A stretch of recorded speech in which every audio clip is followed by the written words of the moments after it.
మోకాళ్లలో గుజ్జును పెంచి నొప్పిని తగ్గించి సర్జరీని దూరం చేసే ఫ్రీడమ్ వాక్. గౌరవనీయులు జనసేన అధ్యక్షులు మిత్రులు పవన్ కళ్యాణ్ గారు, అదే సందర్భంలో బీజేపీ రాష్ట్ర పార్టీ అధ్యక్షురాలు పురంధేశ్వరి గారు, గౌరవనీయులు అచ్చెన్నాయుడు గారు, ఈ సమావేశానికి విచ్చేసినటువంటి నూతనంగా ఎంపికైనటువంటి ఎన్డీఏ ఎమ్మెల్యే అభ్యర్థులందరికీ పేరు పేరున మనస్ఫూర్తిగా నమస్కారాలు, అభినందనలు, శుభాభినందనలు.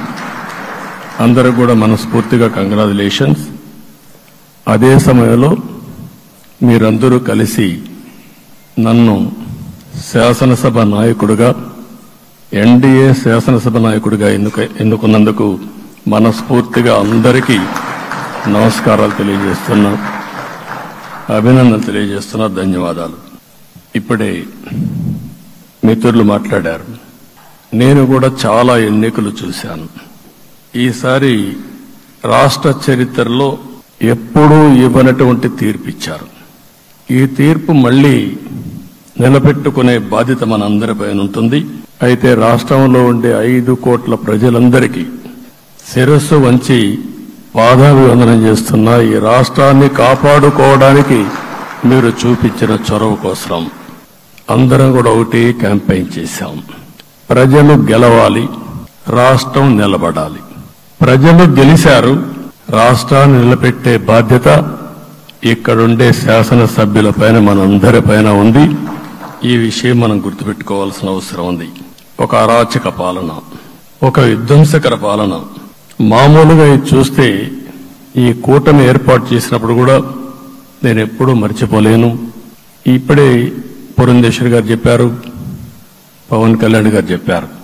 3 పార్టీలు కూడా ఒక అత్యున్నతమైన ఆశయాల కోసం పార్టీలు పెట్టినప్పటికీ ఈరోజు కలయిక కూడా మీరు చూస్తే, ఈ కలయికని చాలా ఎన్నికలు చూశాను కానీ నా చరిత్రలో ఎన్నికలైన తర్వాత కంప్లైంట్స్ ఉండేటివి. ఇక్కడ పలానాళ్ళు సరిగా పనిచేయలేదు, ఇక్కడ ఈ నాయకులు కోఆపరేట్ చేయలేదని. నేను చూసిన మొట్టమొదటి ఎన్నిక, ఈసారి ఎన్నికల్లో మాత్రం 100% 3 పార్టీల నాయకులు, కార్యకర్తలు సమిష్టిగా పనిచేశారు. దానికి కారణం మనం ఒకసారి అన్వేషిస్తే, ప్రజలు మనోభావాలకు అనుగుణంగా మన కార్యకర్తలు కూడా ప్రవర్తించే పరిస్థితికి వచ్చారు. రాష్ట్రంలో ఉండే ప్రతి ఒక్క కార్యకర్తని, 3 పార్టీల తరపున ఉండే ప్రతి ఒక్క కార్యకర్తని, నాయకుడిని మనస్ఫూర్తిగా అభినందిస్తున్నా, ధన్యవాదాలు తెలియజేస్తున్నా, కృతజ్ఞతలు తెలియజేస్తున్నా. మేము చాలా వేవ్స్ చూశాం. 94లో 1 సైడ్ ఎన్నికలు జరిగాయి. అప్పుడు కూడా ఇన్ని సీట్లు రాలా, ఇన్ని ఓట్లు రాలా. ఈరోజు మనం చూస్తే 175 సీట్లకు గాను 164 సీట్లు గెలిచాం. అంటే 11 సీట్లే ఓడిపోయాం. అంటే స్ట్రైకింగ్ రేట్ 93%. అంటే మామూలుగా 93% రావడం అనేది దేశ చరిత్రలోనే అరుదైన అనుభవం ఇది. అలాంటి అనుభవం ఇక్కడ చూపించారు. ఓటింగ్ కూడా 57% ఓట్లు వేశారు. మనకు 50% ఓట్లు వేస్తే ఎక్కువ అనుకుంటాం. అలాంటిది 57% ఆవరేజ్గా ఈ రాష్ట్ర ప్రజానీకం మనల్ని ఆశీర్వదించారంటే మనలో ఎంత బాధ్యత పెరిగిందో మనం ఒక్కసారి గుర్తుపెట్టుకోవాల్సిన అవసరం ఉంది. జిల్లాల వారుగా, పార్లమెంట్ల వారుగా విశ్లేషిస్తే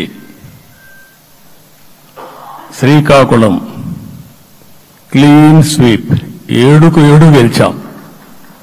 విజయనగరం అన్నీ గెలిచాం. అరకు 2-3 ఎన్నికల్లో మనం గెలవకుండా ఈసారి ఎన్డీఏ అభ్యర్థులు చూస్తే 7కు 5 గెలిచాం. మన దురదృష్టం పార్లమెంట్ పోయింది. అక్కడి నుంచి వైజాగ్ 7కు 7 గెలిచాం. అనకాపల్లి 7కు 7 గెలిచాం. దెన్ తూర్పు గోదావరి, కాకినాడ, అమలాపురం, రాజమండ్రి, నరసాపురం, పక్కన వస్తే ఏలూరు, మచిలీపట్నం, కృష్ణా, గుంటూరు, నరసరావుపేట, బాపట్ల అన్స్టాపబుల్ 7కు 7 నిలిచాం.